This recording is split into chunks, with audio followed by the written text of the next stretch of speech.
आजको जुन मनोनयन दर्ता 165 वटै मुख्य निर्वाचन अधिकृत तथा निर्वाचन अधिकृतको कार्यालयमा अत्यन्त सौहार्दपूर्ण उत्साहवर्धक रूपमा उम्मेदवारी दर्ता भएको छ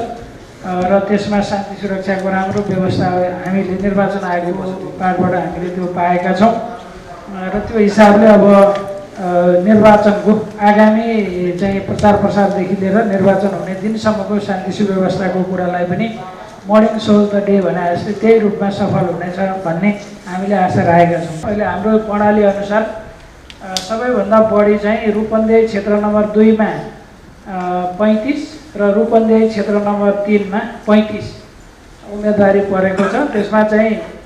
रूपन्देही क्षेत्र नम्बर 2 मा अब रुजु हुन बाँकी छ भने रूपन्देही क्षेत्र नम्बर 3 मा चाहिँ 34 वटा रुजु नै भइसकेका छ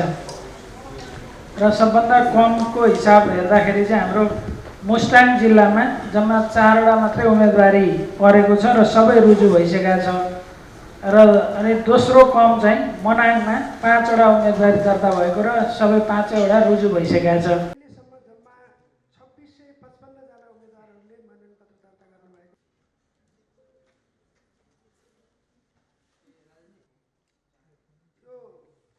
बेलुका 5 बजेसम्म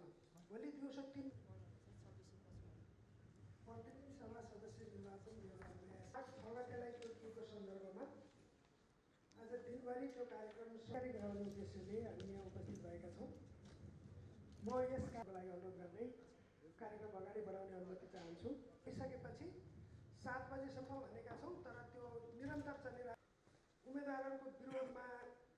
दाबी विरोध सार्वजनिक भएको कुरा यहाँहरूलाई जानकारी नै छ। यो विषय नेपाल राजपत्रमा पनि प्रकाशन